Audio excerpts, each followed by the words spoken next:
아, 준비한 자가? 네, 그러면 질문을 준비하면 그 질문에 내가 대답을 해요. 내 스스로가. 그래서 아마 질문의 답을 찾아올 거예요. 그게 성경에서 한 꼭지라는 것을 깨닫는데 가장 중요해요. 왜냐면 우리는 질문하고 답하는 거에서 깨달음으로 나가잖아요. 그래서 이 내용을 바탕으로 어느 거나 좋아요. 그러니까 질문하시고 우리한테도 질문하고 그 질문에 대한 답을 본인 이제 준비하신 두 분이 이제 하시면 될 것 같습니다. 그럼 제가 이제 이 히브리서 3장의 내용을 바탕으로 우리 엄집사님은 이렇게 딱 오는 단어가 뭐예요? 이렇게 쭉 그냥 단어 하나만 딱 이게 온다면 소망의 확신과 자랑은 끝까지 굳게 잡고. 소망의 확신과 사랑을 끝까지 굳게 잡고 우리 유집사님은요? 그냥 순종. 네. 그리고 우리 최 집사님은 결국은 엄집사님하고 똑같죠. 아 그래요? 왜냐면 같은 한번 다른 거 거절 설명하고 미혹이니 뭐니 있는 거지만 결국은 우리 자체 내에서 해서 마지막까지 승리로 갈 수 있는 거는 끝까지 붙잡고 믿음과 순종으로 갔었을 때 사람이 할 수 없는데 하나님께서는 우리의 부족함마저도 온전하게 하실 것을 믿는 믿음. 제가 이렇게 와닿는 이 단어를 갖다 얘기하라는 이유는 사람마다 믿음에 떠 있는 그 위치가 틀려요. 우리 모두가 다 육체는 이 자리에 있어도 이게 누가 가깝다 누가 나쁘다 이 문제가 아니라 우리의 마음이 그 예수 그리스도의 세계에 어딘가에 떠 있는데 그 떠 있는 것에 내가 실질적인 것들이 우리는 반응을 해요. 우리 인식은. 그래서 뭐 예를 들어 가지고 소망의 확신과 자랑을 끝까지 굳게 나가자 이걸 가지고 있으면 그 굳게 나가는 행동에 포커스를 맞추는 거예요. 내 삶이 거의 그런 거예요. 어떻게 보면 행동적인 사람이에요. 그런데 행동을 하되 이런 소망이 역으로 하면 소망의 확신과 자랑 이거에 대한 보증이 안 되면 행동을 안 하시는 분일 수도 있어요. 우리 두 분은. 그러니까 그 자기가 중요도에 따라서 이게 나온다는 것. 우리 뭐 유집사님 같은 경우는 순종이라는 것에 대해서 너무 요새 너무 잘 교육을 받으신 거야. 그래가지고 그게 막 이렇게 딱 올 거예요. 뭐든지 순종해야 되겠다 이런 것들이 그죠? 근데 반대급수적으로 한다면 순종을 안 했다는 각성이 많을 거예요. 내가 그동안 살은 게 내가 참 불순종의 삶을 살았구나. 뭐 그건 인간의 어떤 에고적인 그런 인간관계가 아니라 내 스스로 느끼는 거예요. 내 스스로 믿음에 있어서 그래서 그런 얘기를 하시지 않았나라고 하는데 저는 이제 오늘 이 히브리서 말씀을 보면서 여러분들이 주목해야 될 점이 뭐냐면 가장 많이 나온 단어예요. 가장 많이 나온 단어. 가장 많이 나온 단어가 당연히 히브리서의 기자가 여기서 강조점을 두는 거겠죠. 그리고 히브리인들이 가장 그 시대에 처했던 환경이라는 거예요. 그 텍스트를 읽을 때, 말씀을 이렇게 접할 때. 그럼 3장에서 가장 많이 나오는 단어는 뭐냐는 거예요. 불순종.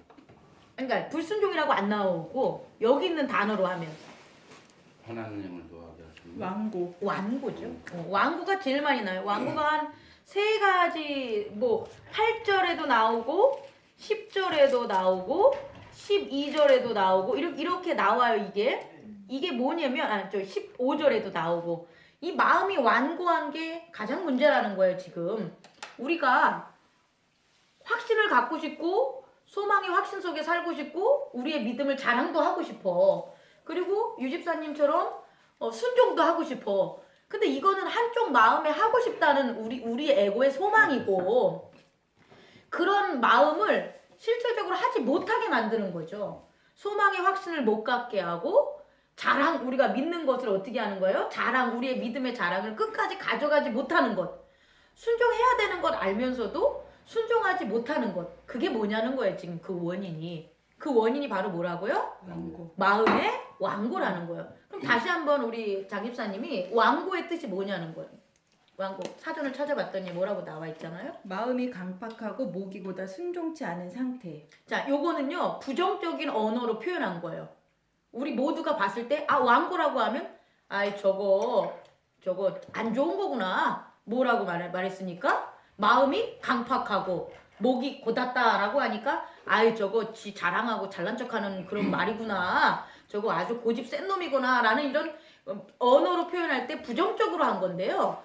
우리의 일상 삶에서는 우리의 마음에서는 저 부정적으로 안 있어요. 그 단어가. 이 마음의 완고함이라는 게 부정적인 언어로 성경에서 완고함으로 표현한 거지 실제적으로 소망과 자랑을 끝까지 갖고 가고 싶은 사람, 순종하고 싶은 사람 속에도 이게 이끌라면요. 근데 이 모습이 아니라는 거예요. 그 완고한 모습이 마음이 똑같은 마음인데 이렇게 우리 스스로는 인정을 안 해요. 그럼 우리 스스로는 저 마음을 뭐라고 표현할까요? 교만. 아니지. 교만함도 내가 교만하다고 안 해. 왜냐면 내 에고가 나 교만하다는 걸 잘 표현합니까? 잘 안 하죠. 나한테는 있지만 나는 그런 표현을 안 해. 에고가 다칠까 봐. 다시 한번 얘기해 주세요. 마음의 완고함이 뭐라고요? 마음이 강팍하고 목이 곧은 거잖아요. 마음이 강팍한 거를 갖다 긍정으로 한번 대답해 보세요. 마음이 강팍하다. 자존심이 강한 뭐 열정? 자존심까지만 나와도 사실은 싫어해. 다른 에고들이. 그럼 뭐냐면 지금 나왔어요. 열정이라든지 강하다든지 이 단어라니까요. 아니 우리가 항상 이렇게 진리를 바라볼 땐 뒷면을 바라봐야 되는데 히브리인들이 애굽에서 종로로 타다가 모세가 야 우리 갑시다라고 했는데 왜 안 갔겠냐고. 그거는 여기서 나왔듯이 순종치 않은. 그러니까 그렇게 아는데 쉽게 얘기해서 모세의 입장에서 보면 하나님에서 입장에서 보면 불쌍한 거야. 애굽의 종로로 타니까. 네. 그런데 그들의 입장에서 하면 편한 거야. 네. 그들 중에는 하급 정도 있지만 그들 중에는 상급 정도 있는 나오지 거예요. 않은 그 그럼요. 중요한 건 뭐냐면 그 우리가 마음이 강팍하다는 그 말을 성경에서는 강팍하다는 얘기를 하지만 실질적으로 우리 모두에게 있는 마음인데 우리 에고는 그걸 뭐라고 얘기하냐면 나는 마음이 강팍한 게 아니라 나는 마음이 강한 거야. 이 마음이 강해서 고난과 역경도 내가 잘 헤쳐나갔어. 이렇게 얘기한다니까요. 그러니까 마음의 강팍함이라는 것은 우리가 누구나가 봤을 때 부정적으로 하는 게 아니라 우리의 세계 속에서 우리가 나는 고난도 이기고 어떤 역경 속에서도 살았어. 나는 강해. 나는 흔들리지 않아. 라는 게 하나님의 기준으로 보면 뭐가 되는 거예요? 강팍함이 되는 거예요. 야, 혼돈 오죠? 혼돈 와요. 우린 이걸 자꾸 발견해야 되는 거예요. 이걸 발견하지 않으면 나는 변하지 않아요. 그러니까 우리가 오해하고 있는 것 중에 마음이 강팍한 게 애굽 사람들이야, 바리새인들이야, 사두개인들이야. 이렇게 우리는 객관적인 입장에서 저쪽에 있는 그 스크린에 펼쳐진 드라마를 보듯이 얘기를 하는데 사실은 스크린 안으로 우리가 쏙 들어가 보면 우리도 뭐가 돼요? 애굽 인종 히브리인이 될 수 있고 바리새인들과 사두개인들이 될 수 있다니까요. 그렇지 않겠습니까? 예. 그래서 강팍하다는 것, 마음이 강팍하다는 걸 그냥 객자적으로 있는 그런 걸로 보지 마시고 그게 바로 뭐냐? 우리가 역경과 고난과 막 힘든 것들을 스스로 헤쳐나갔을 때에 내가 세워졌던 나의 에고다. 그렇죠. 그 에고라고 우리는 알아야 된다는 거예요. 또 목이 곧다는 것도 마찬가지예요. 목이 곧다는 것은 지금 말한 것처럼 교만하다, 거만하다. 그래가지고 다른 사람한테 이렇게 인정하지 않고 하는 그 목이 곧은 거잖아요. 근데 그거를 반대적인 걸로 긍정적으로 보면 뭐가 되겠어요? 우리가 부정적으로 보면 저 사람 목이 곧어 그러겠지만 어떤 측면에서 보면 뭐가 되는 거예요? 저 사람 참 자수성가했구나. 저 사람 참 쌓아놓은 그게 참 놀라워. 대단해. 의지력이 강해. 그렇죠. 만약에 그런 인내심이 강해. 그래요. 그런 것들이 목이 곧은 거라는 거예요. 이제 하셨죠? 그것 때문에 발생하는 것들이라는 거예요. 이제부터. 이제 그런 것들 때문에 발생하는 게 뭐냐? 바로 아까도 얘기했지만 우리 엄집사님과 최집사님하고 얘기하면 소망의 확신과 자랑을 끝까지 가져가고 싶은데 이게 소망의 확신과 자랑이 끝까지 가는 곳에 대해서 내가 항상 뭐 해야 되냐? 잠깐 가다가 설 때도 있고 뒤돌아볼 때도 있고 잠깐 이게 뭐가 소망이지? 뭐가 자랑이지에 대해서 한참 막 고민할 때가 생긴다는 거예요. 그렇게 고민하게 만드는 바로 그 원인이 바로 그 에고, 성경적으로 말한 것은 마음에 강팍하고 목이 곧은 거지만 그거에 우리 현실적인 우리의 언어로 한다면 우리가 그동안 이 땅에 살면서 어떻게 사는 거예요? 고단하게 사는 거예요. 그리고 광야 같은 곳에서 어떻게 하는 거예요? 견디고 헤쳐나가는 거예요. 아, 그럼 이제 반론들이 나오겠지. 예. 반론들이 나와. 아, 그렇게 사는 게 잘못한 겁니까? 아니, 근데 잘못하다고 얘기 안 했잖아. 내 말은 잘못하다는 게 아니라 여기 성경에서 보면 그게 하나님의 집을 못 보게 한다는 걸 제가 이제 또 얘기를 하고 싶은 거예요.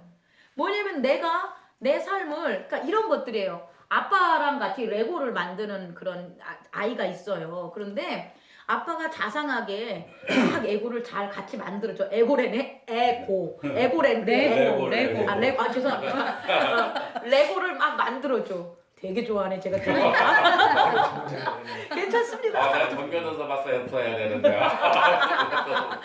그래서 레고를 만들어주는데 아빠가 만들어주면 아빠가 친절하게 만들어주면 자녀가 그 레고가 잘못 만들어졌을 때 부시기가 쉬울까요? 안 쉬울까요? 힘들어요. 그럴까요? 응. 아니야. 경험이 없으셔서 그래요. 경험이 없으셔서 아이가 그래요. 잘못 만들었을 때? 아빠가 아빠가? 아버지가 같이 도와줬을 때 얘기하는 거예요. 같이 하나의 방법을 같이 도와주는 그런 레고를 만드는데 익숙한 아이는 레고를 부시고 다시 짓는 것에 익숙해요. 왜냐면 아빠가 도와주고 방법을 알고 그거에 대해서 믿음이. 쉽게 말하면 즐거운 거 몰라요? 그런데 레고를 혼자 만들어야 돼. 혼자 만들면 어떻게 돼요? 어렵죠? 어려운데 중요한 건 거기에다 플러스 된 게 뭐냐? 욕도 얻어먹어. 나는 막 만들어서 엄마 탱크야! 라고 해서 가져갔어. 사각형이야. 근데 엄마가 딱 보고 아빠들이 야 이게 무슨 탱크냐?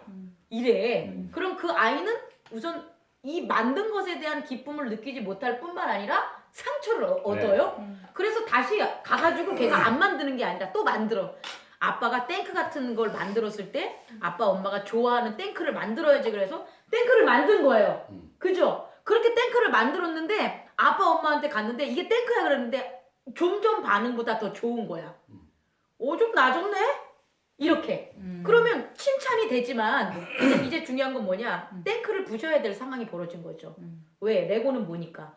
다시 만드는. 아니 레고는 만들 수 있는 그 피스들이 한정돼 있잖아요. 그러니까 탱크만 만들 수는 없잖아요. 만드는 법을 알면 헬리콥터도 만들어야 되고 뭐 기중기도 만들고 이래야 되는데 이 아이가 그 앞에서 그 탱크를 분해하기가 쉽겠냐는 거예요. 되게 힘들죠. 되게 힘들어요. 왜? 그 탱크 만드는 데는 그 아이의 뭐가 들어갔기 때문에 고통과 인내와 노력과 의지와 그의 삶이에요. 그런데 더 중요한 거예요 이제. 그런데 탱크를 만들어가지고 그렇게 만들었는데 부모님이 야 그거 부셔버려라고 하는데 상처가 있잖아요. 그럼 아이의 반응은 부시지 않고 뭐하냐? 더 애착을 가져요. 더 애착을 가져서 어떻게 되냐? 그걸 품에 막 안고 시장 갈 때도 가져가고 잠잘 때도 비계 밑에다 놓고 막 그래. 이게 뭐냐? 우리의 모습이라는 거예요. 순식을 사랑하는 말. 예, 하나님께서는 지금 뭐냐면 가장 제가 결정적인 얘기를 해주면 죄송합니다. 말씀 주세요. 얼굴을 봐야 되겠어. 나는 이 측면에서는 나는 안 돼. 좋아요. 정면이 좀 예쁘죠? 아니 정면을 해야 많은 것들을 같이 맞아요. 생각을 하고 이런 거예요. 하나님의 우리가 짓는 세계, 우리의 에고가 만드는 세계, 그 세계가 하나님의 세계면 얼마나 좋아요.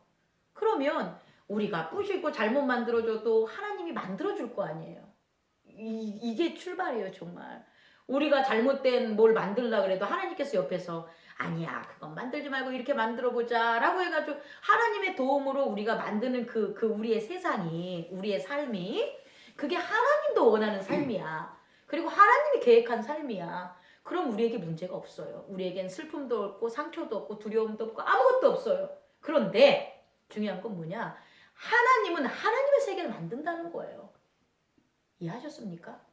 마지막에 하나님은 하나님의 세계를 만드는데 그 뒤에 말이 필요하네. 누구에 의해? by 그리스도. 하나님은 하나님의 세계를 우리가 어제 우리 설교한 것처럼 만드시고 완성하고 심판까지 가는 이유가 쭉 설명했잖아요. 그리스도에 의해. 예. 그리스도에 의해서 세계는 창조됐고 그리스도에 의해서 완전하게 완성이 되는데 그 완성의 의미가 뭐냐? 어둠이 물러나는 게 창조라는 거예요. 어둠이 물러나는 게 하나님의 나라라는 거예요. 그거를 갖다 누가 하고 있냐? 바이 그리스도가 태초부터 마지막 순간까지 하고 계신다는 거예요. 근데 우리는 뭐 하고 있냐? 우리의 집을 만들고 있는 거야. 우리의 집을 따로 만들고 있는 거야. 하나님께서는 하나님의 나라를 만드는데 우리는 우리의 집을 만드니 하나님의 나라를 만듦에 있어서 만약에 바람이 휙 불어야 된다고 생각해봐요. 하나님의 나라를 만듦에 있어 우리 인간적인 언어로 바람이 휙 불어야 되면 우리가 세우는 볏집은 어떻게 돼요? 무너지는 거야. 이해하셨죠? 그럼 볏집이 무너졌어. 그럼 이제 뭘 하는 거야? 승질 내는 거지. 왜 내 볏집 무너뜨리세요? 왜 내 볏집 무너뜨리세요? 내가 뭘 잘못해서 내 볏집까지 무너뜨리세요? 근데 잘못했냐 하냐가 아니라 우주의 원리가 그렇다는 거예요. 우주의 원리가 하나님은 하나님의 세계를 만들고 그 세계는 바이 그리스도에 의해서 그리스도의 방법으로 그리스도의 진리로 그리스도의 은혜로 그리스도의 희생과 용서와 사랑으로 하나님 나라가 완성되는데 나는 나대로 뭐 하는 거예요? 집을 짓고 있었다는 거예요. 그러니 마음이 어떻게 되는 거예요?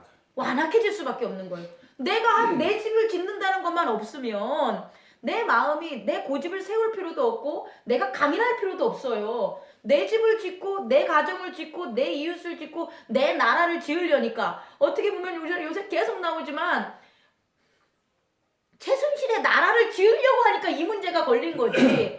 대한민국의 나라를 지으려고 그러면 아무 문제가 없어요. 그러니까 포커스가 틀린 거예요. 누구의 나라. 그러니까 내 나라를 짓기를 가지고 있으면 마음이 강박해진다는 거예요. 그럼 이제 여기부터 이제 우리가 문제를 해결을 해야 되는 거예요. 어떻게? 내 나라를 보면 안 돼요, 이제는. 그 나라가 좋던 나쁘던 그건 이 나라에서 하는 얘기고 내가 지은 내 나라가 나는 뭐 만족해. 난 너무 좋아, 평안해. 이 평안을 줘도 뭐가 없으면 그리스도가 지은 거가 거기에 참여하지 않으면 결국 그리스도가 나타난 세상에서 그 집은 어떻게 돼요? 무너져요. 그 대표적인 게 누구예요? 사두개인들, 유대인들, 바리새인들이잖아요. 바리새인들이 얼마나 아름다운 예루살렘을 줬어요. 예루살렘이 뭐 안 아름다워가지고 그걸 부셨겠어요? 또 하나는 예루살렘에서 뭐 맨날 뭐 예를 들어서 제사를 잘못 지내고 뭐 물질주의로 이렇게 바뀌었고 해가지고 제사장들이 이렇게 막 못된 놈들이 나왔다고 하는데 이스라엘 역사상 못된 제사장만 있었어요? 아니에요. 하나님 잘 섬겼던 왕도 있고 제사장도 있었어요. 그런데 왜 예루살렘을 무너뜨리냐는 거예요. 차라리 예루살렘 무너뜨리지 마시고 뭐 하라고? 좋은 제사장 하나 집어넣으시면 되잖아요. 하나님이 정말 전지전능하시니까 좋은 제사장, 죄안 짓는 제사장 그 예루살렘에 집어넣으셔가지고 그 예루살렘 잘 운영하게 해주시면 되지. 뭐하러 예루살렘을 무너뜨리냐는 거예요. 그렇게 우리들은 접할 수가 있다라는 거예요. 근데 그게 잘못됐다는 거예요. 유대인이 계속해서 고집했던 게 그거였던 거예요. 하나님한테 돌이켜서 하나님의 역사를 보고 하나님의 뜻을 봐야 되는데 하나님의 뜻을 찾지 않고 하나님의 나라를 찾지 않고 누구의 나라? 자기들의 나라를 줘서 하나님이 좋아하는 거라고 자기들이 우겨대는 거예요. 사울도 그렇고 금송아지 만든 그 모세의 형제들도 그랬고 그런데 이걸 유일하게 안 한 왕이 있는데 그게 누구냐? 다윗이었다는 거예요. 다윗은요 정말로 하나님이 원하는 게 뭔지를 찾은 거예요. 육체가 부족해도 육체가 유혹에 빠져서 바세바를 했어도 그 다윗의 근원적인 그 신앙의 근간은 뭐였냐면 하나님이 원하는 하나님의 왕국을 나는 져야 되겠다가 있었던 거예요. 그래서 그 계통을 이은 게 다윗의 계통에서 나온 게 그리스도신 거예요. 그래서 그리스도가 다윗과 연결되는 가장 큰 점은 뭐냐면 하나님이 원하는 것을 했어요. 예수님이 하나님이 원하지 않는 것을 예수님이 원하는 걸 했다면 그 잔을 내게서 옮기는 거죠. 그리고 잔을 옮기고도 예수님이 가진 능력으로 엄청난 구원을 했을 거예요. 근데 그건 누구의 뜻이 아니라는 거예요. 하나님의 뜻이 아니라는 거예요. 여기에 우리는 알아둬야 된다는 거예요. 여기에. 그래서 우리가 여러분들 잘 왔어요. 내가 봤을 때 우리 교인들뿐만 아니라 많은 사람들이 자기의 인생에서 때로는 뭐 누구한테 비난을 받을 수 있고 누구를 상처를 준 일이 있을지언정 그 자기 인생을 이렇게 포기하지 않고 남들이 봤었을 때 긍정적으로 바라볼 수 있을 만큼 그렇게 이끌고 세우고 이끌어 올 때까지 얼마나의 노력이 있었었고 그 다음에 의지가 있었었고 인내가 있었었고 그런 게 여러분들에게 있지 않았겠습니까? 그런데 그것을 계속 지금 가져간다면 여러분 6, 70이고 80 죽으면 끝이라는 거예요. 어차피 무너진다는 거예요. 더 남지 않아요. 뭐 장미경이 아이 목사님 저기 여기 뭐 교회를 갔다가 어떻게 잘했네? 뭐 한 1000명이 왔대? 그게 무슨 소용이야? 장미경이 죽으면 끝이에요. 장미경은 아예 빨리 죽으라고 먼저 죽으라고. 우리는 먼저 죽고 하나님의 나라가 동참을 하라는 거예요. 하나님의 나라, 하나님이 여기다 세울 하나님의 뜻이 뭘까? 이걸 생각을 하는 거죠. 제가 예를 들면 이 교회를 이끄는 제가 예를 들면 하나님이 이 교회에서 나보고 원하시는 게 뭘까? 하나님이 어떤 나라, 즉 어둠을 물리치는 그 지금 심판의 완전한 모든 어둠을 물리치는 그때 완성된 구원의 때를 만드는데 그 세계를 만드는데 그게 3차원적인 내가 살아가는 이 지구별이라는 이곳에서 내가 할 수 있는 게 뭘까? 나는 어떤 모습으로 보이는 걸까? 이것을 늘 생각을 하면 즉각 그게 나온다는 거예요. 여러분들도 마찬가지라는 거예요. 그렇다고 그럼 제가 일도 하지 말고 뭐 이게 아니라는 거예요. 오해하지 마시고 이제는 지금 살아가는 대로 인내를 가지시고 열정을 가지시고 끈기를 가지시고 오래 참으면서 오셨단 말이에요. 지혜롭고. 그런데 이제 그 지혜에 대한 걸 누구에게 포커스를 맞추냐? 하나님이 하는 그런 선한 완성된 하나님 나라의 일을 제가 해보고 싶습니다. 해야 되는 거예요. 누가? 내 마음. 내 에고가. 그렇게 됐을 때 이제는 어떻게 되냐? 내 에고들을 짓는 거에서 스탑. 내가 짓는 내 세상에서 스탑이 되는 거예요. 요 스탑만 돼도 더 이상 죄나 환란이 없어요. 이거 되게 중요한 건데 내가 내 뜻대로 나를 위해서 짓는 그것만 스탑을 해도 더 이상 안 짓는 거예요. 다시 계속 얘가 나오는데 당대표만 해도 박근혜 대통령이 당대표만 해도 그까지만 해도 대한민국 국민은 별로 관심이 없었어. 손해보는 게 없어. 그냥 새누리당만 나중에 힘들었던 것 뿐이지. 근데 그 이상으로 자꾸 짓는 거야. 자꾸 자기 거를. 그러니까 결국 국민들이 자괴감에 빠지게 만드는 이런 일이 벌어진 거잖아요.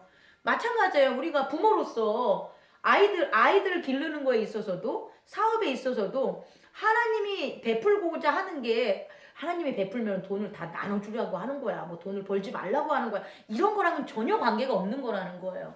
근데 하나님이 이끌어주시는 기업에 제가 뭐 어떻게 해야 됩니까를 자꾸 묻고 동참을 하면 그렇게 성령님께서 우리를 이끌어 주셔요.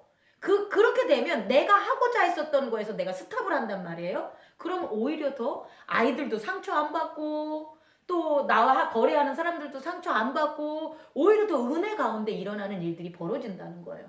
그런데 우리가 그 집을 계속 지어가. 나는 내 집을 계속 지을 거야. 그리고 하나님은 하나님 집을 계속 지으세요. 이제 이럴 때는 정말 이게 외식하는 자가 되는 거죠. 근데 그건 좀 이분법이지 않아요? 어떻게? 이 공통 분모도 있잖아요. 그 사람이 자기 집을 짓는 부분도 일부분이 있고 하나님의 은혜 속에서 살아가면서 우리가 하는데 이거는 내 집은 내 집, 하나님 집. 그러면 그 사람은 아예 하나님을 모르는 아니지. 사람이죠. 좀 아까 얘기했잖아요. 내 집을 짓는데 내 집을 지을 때는 내가 내 계획대로 여태껏 살았잖아요. 예를 들어서 내 아이를 키우는데 부모는 엄하게 키워야 되는 거야. 내 자식이니까. 그래서 애를 막 키웠단 말이에요. 이렇게 예를 들어서. 근데 내가 하나님 앞에 와서 하나님의 말씀을 듣고 변화하는 과정에서는 하나님이 무엇을 가르쳐 주냐면 너도 내 아들이고 네 아들도 내 아들이야를 가르쳐 주는 거잖아요. 그럼 그걸 들었으면 이제 어떻게 해야 되냐면 내가 완고하게 내가 네 아빠니까 얘를 교육해야지 라는 것이 스탑을 하시라는 거예요. 내 말은. 스탑을 하는데 얘를 내보내라는 게 아니라 그 마음, 여태까지 지었던 에고의 마음만 스탑을 하시고 이 아이를 완고하고 뭐 이렇게 여태껏 길렀지만 말씀으로 됐을 때 스탑이 된 상황에서는 그럼 하나님은 내 아들이 어떻게 하나님 안에서 성장하길 바랍니까? 라는 걸 구해라는 거죠. 그렇게 구하게 되면 똑같이 대응을 하지만 나는 이미 어떻게 되는 거냐? 바뀌었다는 거예요. 근데 그거를 원래 하고 싶어요. 내 에고가 하나님을 만났을 때. 근데 이게 아까도 말했듯이 뭐부터 배우냐? 마음이 완고해지지 마. 이것부터 배운 거예요. 근데 마음이 완고해지지 않는 게 뭔지 몰라. 그러니까 마음이 완고해지는 게 뭔지 모르니까 고집스러운 것, 막 안 좋게 보이는 것만이 그건 안 하면 된다고 하면서 이쪽에서 똑같이 동일하게 자녀에게 상처를 주는 행위는 똑같이 하고 있는 거예요. 웃으면서 때리나 화내면서 때리나 때리는 건 똑같다는 거예요. 근데 이젠 그러지 말라는 거죠. 그래서 그게 이분론이 아니라 이분법이 아니라 사실은 큰 하나님의 세계 속에 내 세계가 형성이 되는 거예요. 이렇게. 그래서 예전에는 큰 하나님의 세계 속에 내가 지은 집이 있어서 이 밖에 있었다면 이 밖에 집이 깨지면서 짓는 걸 멈추면서 이 큰 하나님의 구속사의 집에 내 집이 지어지는 거예요. 근데 이 집은 내가 안 져요.